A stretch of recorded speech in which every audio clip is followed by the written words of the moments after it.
a ver, por recordar un poco lo que estábamos viendo, habíamos dicho que Aristóteles estudiaba con preeminencia el cambio, justamente porque el cambio era lo más perpetuo, lo más eterno, en resulte paradójico, en la física, en la naturaleza. Fisis que al mismo tiempo, como sabéis, significa también crecimiento, es decir, que el propio crecimiento de las cosas y del conjunto de las cosas en la naturaleza también se dice fisis.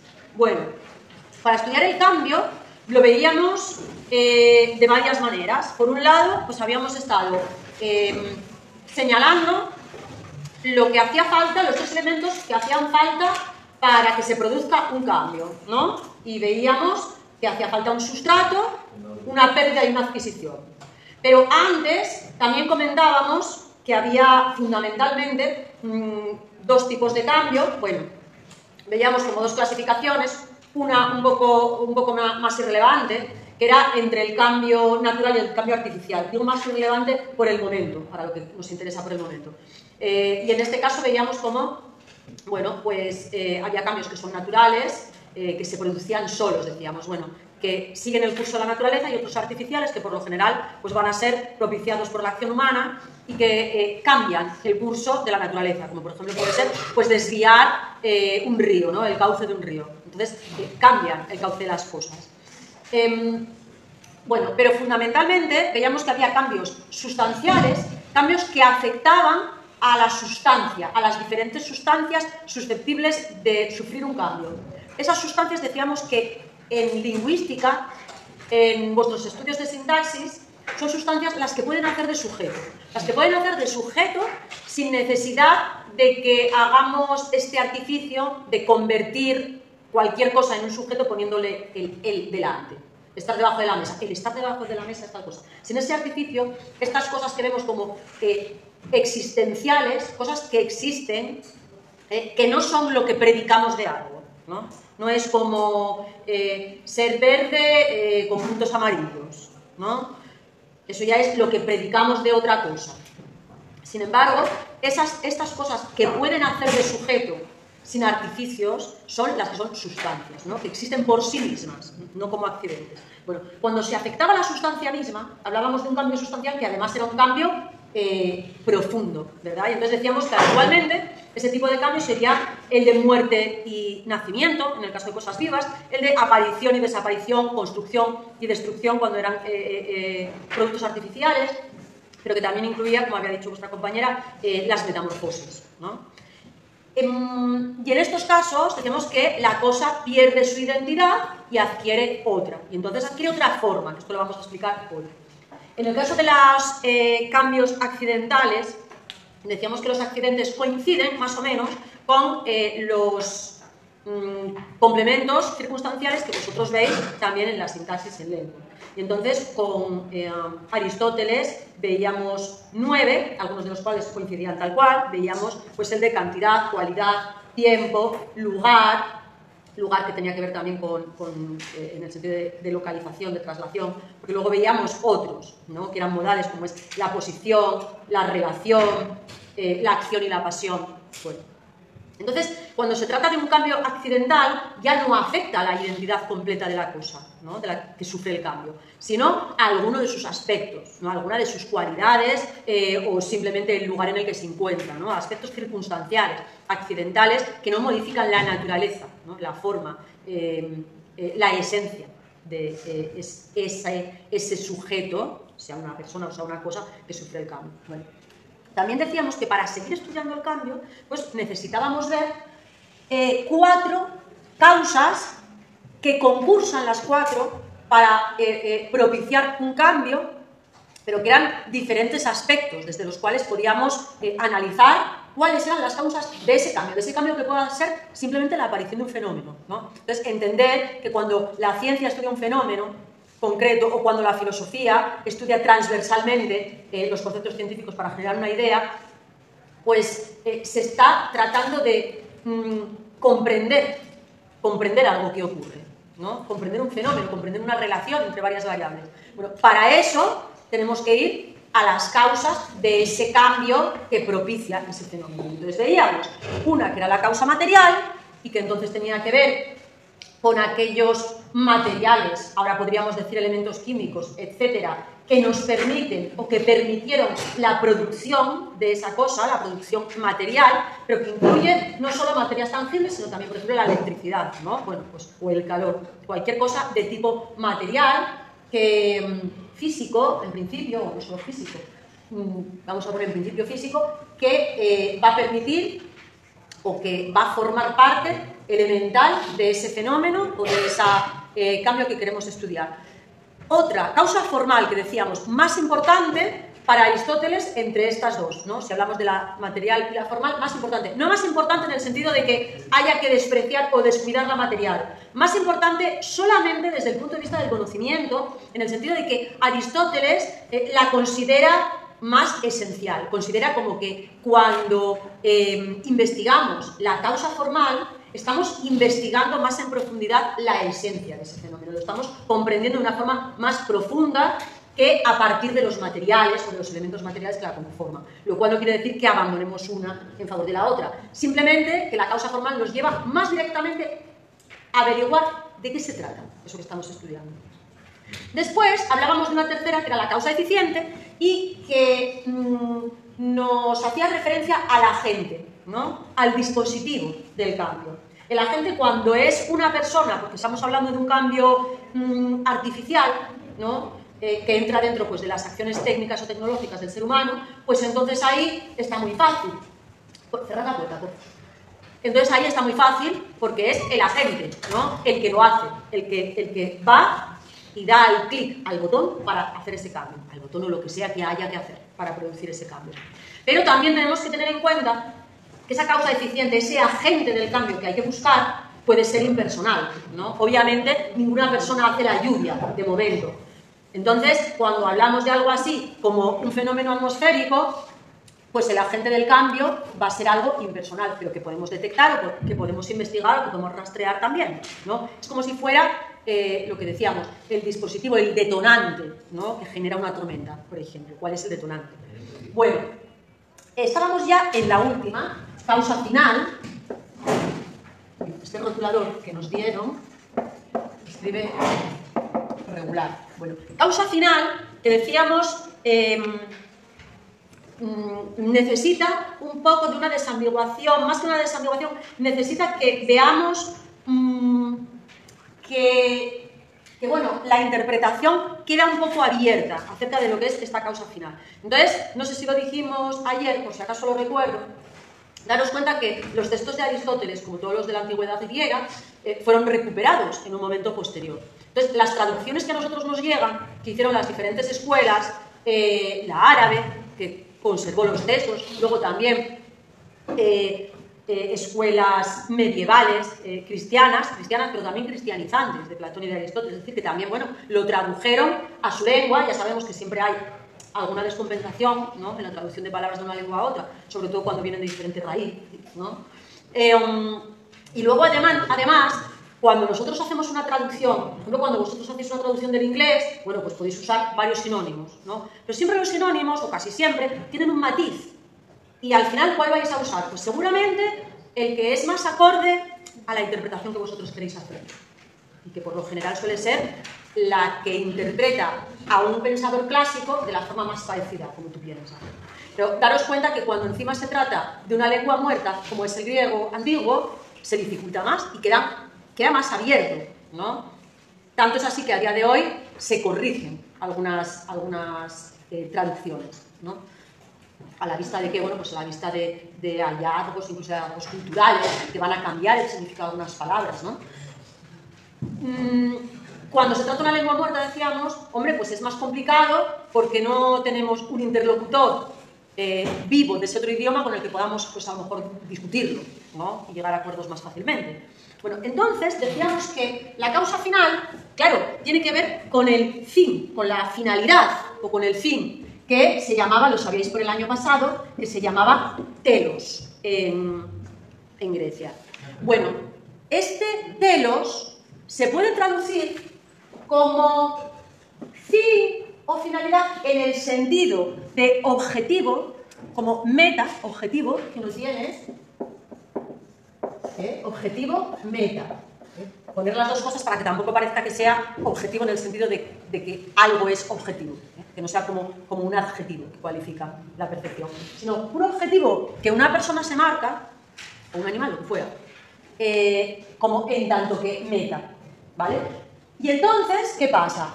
Que aquí, cuando investigamos la causa final, si quiere decir esto, pues entonces, ¿qué nos tendríamos que preguntar? El para qué de ese fenómeno.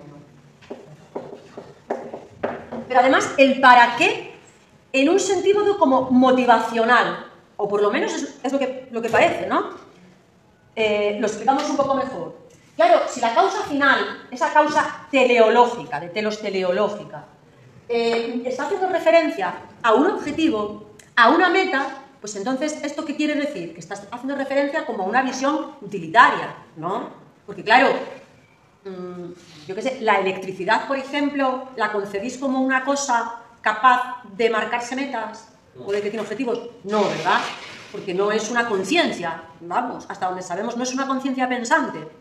Es más, incluso, voy a decir esto porque, claro, esta idea de causa final le venía muy bien a cierta religiosidad, a cierto teologismo, ¿no? Y por eso también le dieron mucha bola en este aspecto, pues a lo mejor, pues algunos cristianos, tampoco necesariamente todos, ¿eh? ¿Por qué? Bueno, pues porque nos hace pensar inmediatamente en que si estamos investigando la naturaleza y los cambios naturales y buscamos siempre, aunque no sean cambios tecnológicos y artificiales, un para qué que tiene que ver con un objetivo, con una meta, pues claro, estamos hablando de que entonces detrás de la naturaleza tiene que haber una conciencia, ¿no? Con motivación, que va buscando una utilidad o un beneficio, una meta. Sin embargo, yo creo que merece la pena aclarar una cosa. No todo creyente, ni mucho menos, tiene por qué dar por buena esta interpretación, ni siquiera tiene por qué pensar que le favorece. ¿Por qué? Bueno, pues por muchas razones. Una, porque yo puedo creer en Dios, vamos a suponer, pero claro, se me hace difícil también pensar en un Dios que sea utilitario, ¿no? Que esté buscando objetivos o metas, que haga las cosas por una utilidad. Se hace raro. Se hace raro, de hecho, que tenga metas un ser perfecto. No tendría por qué tener ninguna meta, ningún objetivo, ninguna motivación. Otra razón, bueno, pues porque no todos los religiosos, ni siquiera todos los cristianos, todas las corrientes católicas entienden que Dios está mediando en cada cosa que ocurre, en cada tontada que pueda ocurrir en el universo, ¿no? En una mosca que pasaba por aquí. No entiende por qué, no tiene por qué ser así. Dios no tiene por qué estar mediando absolutamente en todo. Se puede creer en un Dios que deja libre, entre comillas, a la naturaleza, para que funcione pues como funciona. Se puede creer en un Dios, bueno, que instaura unas ciertas leyes, pero que luego ya no está pendiente de cómo se efectúan, de cómo dan resultados. Incluso se puede creer en un Dios que no hace nada de esto, ¿no? Que está como en otra película. Y que de hecho va a coincidir más con la noción de divinidad que tiene Aristóteles. Que de todas formas la noción de divinidad que tiene Aristóteles, acordaros del año pasado, cuando veíamos como los inicios de la filosofía en Grecia, ese teos, esa divinidad en griego, no tenía mucho que ver con las religiones monoteístas. Quizá con otras de tipo más animista, pues a lo mejor, pero con las religiones monoteístas desde luego no, y ni siquiera con las religiones politeístas así, tal cual como aparecen en el mito, en la mitología. Sino que ese teos estaba casi siempre identificado con la propia eternidad de la física y de la naturaleza. Es decir, que no hacía falta ir a dioses ni personas ni trascendentes. Entonces, claro, con todo esto, ¿qué queremos decir? Que difícilmente Aristóteles, teniendo en cuenta toda su obra y todo lo que plantea, difícilmente podíamos entender la causa final de esta forma y al mismo tiempo fuera congruente con el resto de cosas que dice Aristóteles y que entendemos en él, que interpretamos en él y que son más claras. Entonces, bueno, ¿qué nos cabe? Pues cabe plantearse el telos, eso que nosotros también llamamos fin, o que incluso podemos decir finalidad en otro sentido. Nosotros también usamos fin para decir que algo terminó, ¿no? Una película. Ya que diríamos, ¿y entonces qué es la causa final que terminó? Bueno, algo así. ¿A qué nos referimos con algo así? A que está acabado, al acabamiento, ¿no? Al acabamiento. Entonces vamos a ver también fin como acabamiento. ¿Y el acabamiento qué quiere decir? Bueno, pues el completarse algo, ¿no?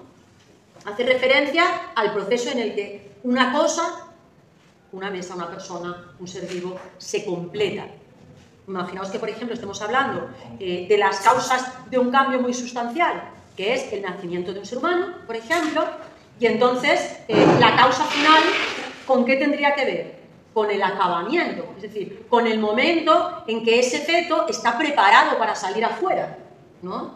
Y respirar afuera por sí mismo, y poder tener una esperanza de vida, la que fuera, ¿verdad?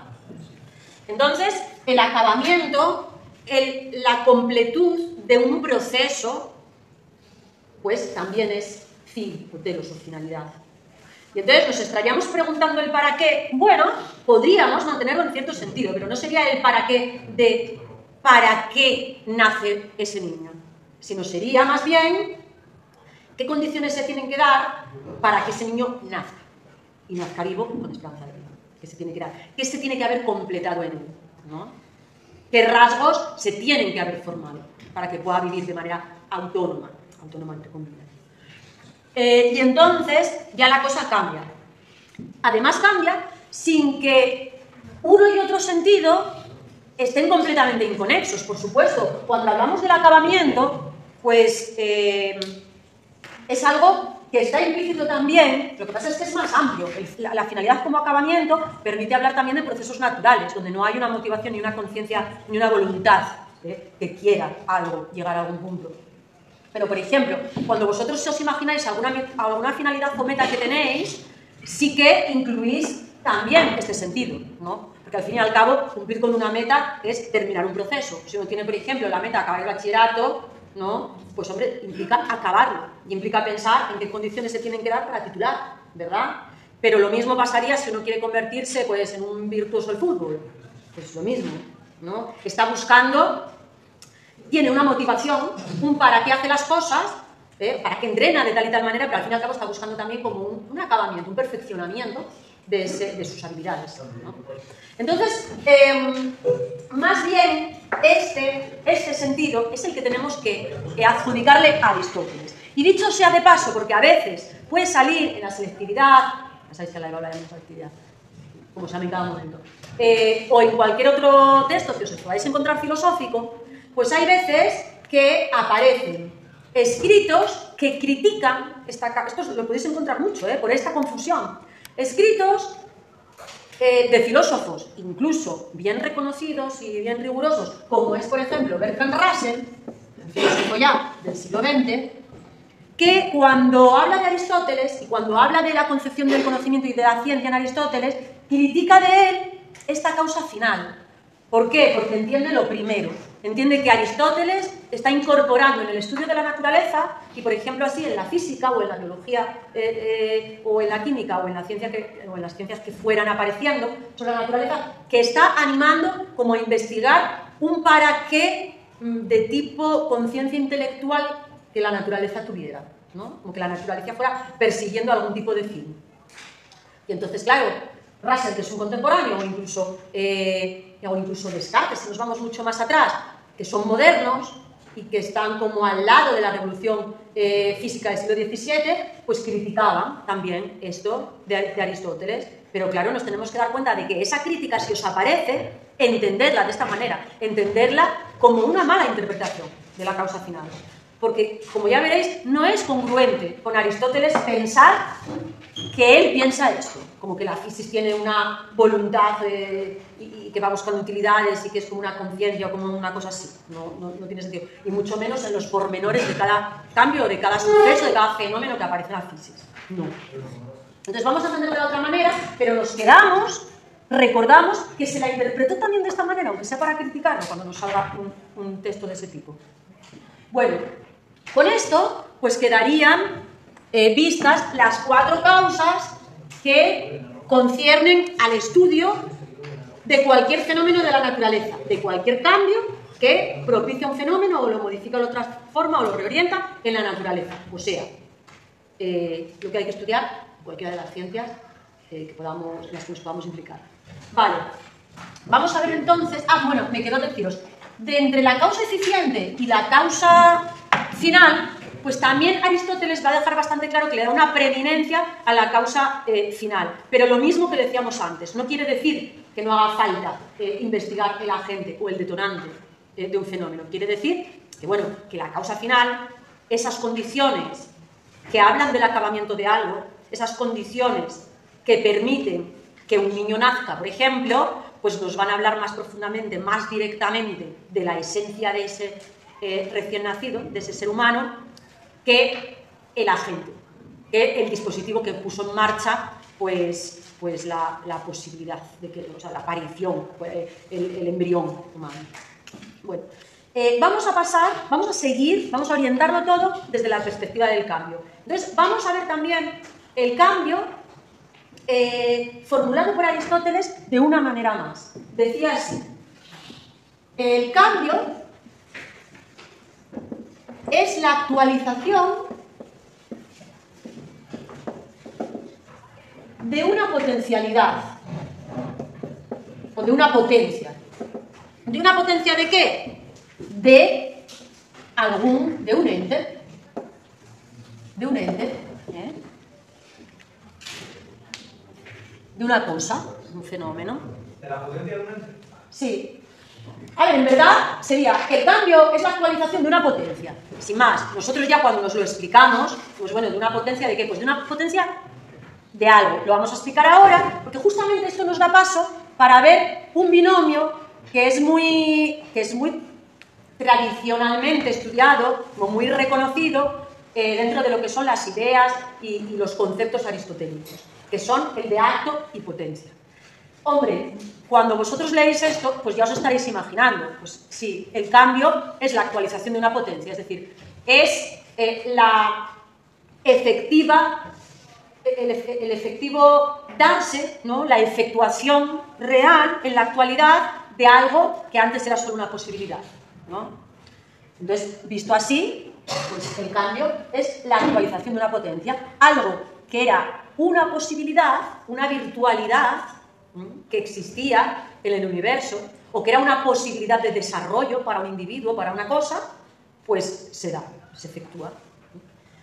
Entonces, como os decía, esto nos da lugar a hablar de este binomio que es el acto y la potencia. Que, al ser explicados, queda más claro pues, esa definición, esa formulación, entre otras, que la da Aristóteles, entre otras, y de paso también vamos a ver, con la explicación, vamos a permitirnos pasar también a entender otra cosa muy conocida de Aristóteles, que le pusieron otros el nombre de teoría ilemórfica, pero que ya eso ya lo vemos luego. Bueno, ¿qué es acto y qué es potencia? ¿Qué es acto y potencia? El acto y la potencia no son diferentes cosas, son dos dimensiones, por decir así, de una misma cosa. Podemos mirar algo, contemplar algo desde el punto de vista del acto, o desde el punto de su acto, o desde el punto de vista de su potencia. ¿Y qué sería cada una de estas cosas? Bueno, pues si estamos hablando de lo que algo es en acto, estamos hablando de lo que algo es actualmente. Este acto es de la misma raíz que actual, significa acto, actual, ¿no? De hecho, ¿no? Como de facto. Entonces, si queremos decir lo que algo es en acto, estaremos hablando de lo que una cosa es ahora, en la actualidad, cómo se presenta. Y entonces, ¿cuál es el acabamiento que tiene ahora en estos momentos?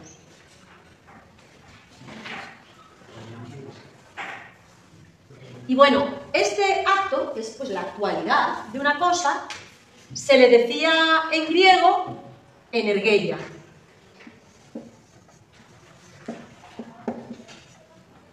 Se decía en griego energeia. Aunque vamos a ver, mira, os lo voy a decir ya. Se decía energeia por lo general, porque energeia significa, repito, lo que una cosa es en el momento actual. Lo que pasa es que esa energeia es lo que una cosa es en el momento actual, y por eso lo podemos ver en todas las cosas, porque todas las cosas tienen un determinado estado de actualidad, pero no implica, ni mucho menos, que esas cosas se hayan desarrollado plenamente. Bueno, porque para eso justamente está la potencia, ¿no? Que son, además de cómo es en acto, pues sus virtualidades, sus posibilidades de desarrollo futuro. Pero hay una palabra que no es energía y que es entelequia. Y lo que pasa es que esto que llamamos acto puede ser energía es siempre. Pero además podemos por lo menos plantear la posibilidad, ya hablaremos luego de si Aristóteles ve esta realidad o no, podemos plantear la posibilidad o preguntarnos si esa actualidad, si esa energía además es una entelequia. ¿Esto qué querría decir? Querría decir que una cosa es en acto actualmente de forma plena, que tiene, además de ser actual, tiene desarrolladas todas las posibles potencialidades que pudiéramos prever en ella, ¿no? Entonces, entelequia sería algo así como una cosa, un ente es en acto, ¿no? En la actualidad, pero siendo además que ese ente en concreto desarrolló todas sus potencialidades y por tanto no tendría potencia, sería acto puro, ¿vale? Sería acto puro. Si es entelequia, sería acto puro. ¿Que esto existe o no? Vamos a dejar ahí la pregunta para otro momento. Pero por lo menos queda clara el interrogante. Dime. ¿Lo podéis escribir en otro color? Energía no, pero es que no se ve con el color verde. Ah, es que no tengo más que este, porque solo me subieron este, que encima no pinta muy bien, pero os lo digo. Mirad, este es energía, esto es como suena entelequia. Entelequia. Se suele poner con Q, pero que si lo ponéis con K no pasa nada, porque ya sabéis que son transcripciones de cómo sonaba, porque el alfabeto griego no es el nuestro, entonces, entelequia. Os lo puedo poner.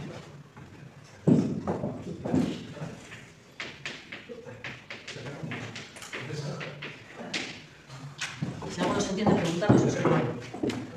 Bueno, entonces, claro, eso ya como que rompería ese binomio, ¿no? Sería algo un poco extraordinario. Porque estaríamos hablando con la entelequia de una cosa que ya no tiene potencia y que, por tanto, si no tiene potencia es porque llegó a su perfección. Llegó a su perfección. Porque, claro, que ya no tenga potencia, que ya no tenga posibilidades, no quiere decir, seguramente alguno está pensando, bueno, algo ya no tiene potencia, ya no tiene posibilidades cuando se muere. Entonces, como que fuera algo negativo. No, porque cuando un cuerpo se muere, se va a transformar en otras cosas, sigue teniendo potencia. Otra cosa es que esas posibilidades nos gusten, ¿no? O nos resulten a nosotros así bonitas para pensarlas o no, pero las sigue teniendo. Entonces, cuando algo que es en acto, algo que es actualmente, ya no tiene potencia, es porque existe con toda la perfección posible. Es como que tiene un acabamiento pleno. Es algo así como plenitud total. Vale. ¿Es posible un acto puro? Ya veremos, porque esto va a ocupar un lugar también importante, la cuestión del acto puro en Aristóteles. Vamos entonces a la potencia. La potencia se dice dinamis. Dinamis, como de dinámica. Os podéis acordar de esta manera, ¿no? Digo, así como regla mnemotécnica, pues, la potencia es lo que permite el cambio, ¿no? Entonces, dinamis, la dinámica, que permite el cambio. Vale. Aparte de tratar de comprender qué es una cosa en su actualidad, también podemos intentar estudiarla desde otro punto de vista. También podemos intentar comprenderla de forma, no sé si decir más profunda o no, atendiendo a su potencia. Atendiendo no solo a lo que ahora presenta, cómo se presenta en la actualidad, sino atendiendo también a todas las posibilidades que tiene, a todas las potencialidades que tiene. Bueno, una cosa X que existe en acto, ¿tiene todas las potencialidades del mundo, todas las posibilidades del mundo? No. La potencia de algo va a estar delimitada, las potencias de algo van a estar delimitadas por su naturaleza. Y aún así, seguramente no las desarrolle todas. Imaginaros un ser humano, la cantidad de potencialidades que tiene para desarrollar. Vamos, desde todo lo que tiene que ver con lo intelectual, todo lo que tiene que ver con el arte, con tocar un instrumento, con, no sé, educar la voz para cantar, con bailar, con conocer tecnologías varias. Bueno, yo qué sé, ya solo con el conocimiento hay miles, pero que vamos, también puede tener que ver con muscularse, con engordar, con adelgazar, vamos. Potencialidades hay muchísimas, ¿no? Sin embargo, que le salga alas o que nos salgan branquias ahora, pues no está dentro de sus posibilidades, ¿no? No está dentro de su naturaleza. Y si estuviéramos viéndolo así, sería que estamos en un error, que no estamos conociendo bien la naturaleza biológica del ser humano, si es que le estuviéramos atribuyendo esas posibilidades. Por tanto, conocer algo, como pueda ser al ser humano como especie biológica, implica también saber, pues bueno, qué posibilidades de desarrollo tiene y cuáles no. Que le salgan alas no es una de ellas. Vale. ¿Se entiende ahora mejor? Un cambio es la actualización de una potencia. Porque si cambió, si algo adquirió lo que antes solo era posible, quiere decir que era una posibilidad suya. Vale. Bien, vamos a hacer otra cosa más. Con el acto se relaciona habitualmente, o relaciona Aristóteles habitualmente, la forma. Y aquí de paso abrimos otro binomio muy importante. Forma que está asociada a la actualidad y otra cosa que está asociada a la potencia, y que es la materia. Bueno, materia y forma son importantísimos para entender la ontología, la óntica, más bien aristotélica. Un poco sabéis lo que es por varias cosas. Empezamos con la forma, por ejemplo. ¿Por qué sabéis lo que es? Porque lo vimos en la causa formal. Pero además, porque decíamos justamente ayer que forma lo llamaban de varias maneras en la Grecia antigua. Pero la que vosotros conocéis por Platón era eidos, que significaba idea, que significaba esencia y que significaba lo que permite percibir. No lo escribo todo, ¿vale? Lo que permite percibir. Y esto, importante que lo retengáis de que lo visteis en Platón.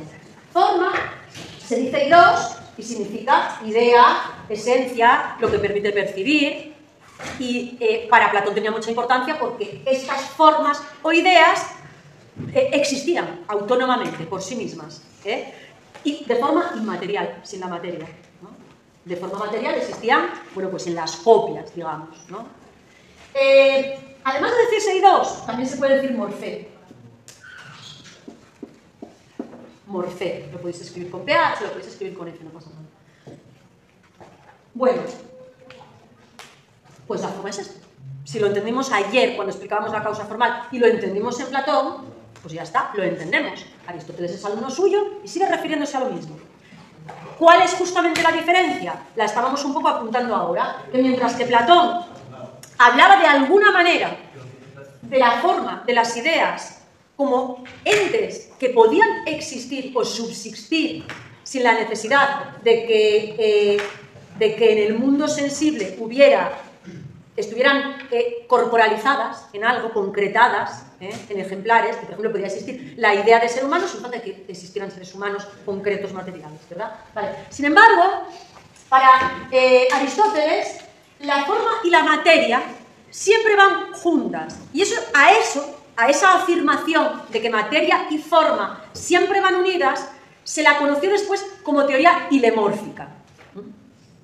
Hilemórfica, que viene de materia, que se dice hile, y morfé. Bueno, ¿qué es lo que decía él? ¿Qué es lo que decía Aristóteles?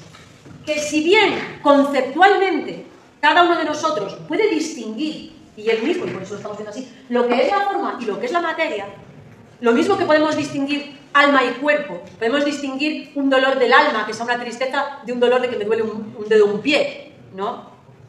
Podemos distinguirlo conceptualmente, podemos separarlo conceptualmente en lo que son nuestros esquemas, nuestras representaciones, pero no podemos coger una cosa, esta mesa, y en ella decir como cuando destilamos agua, y en ella decir, voy a separar por un lado y por otro lado, por un lado la forma y por otro lado la materia.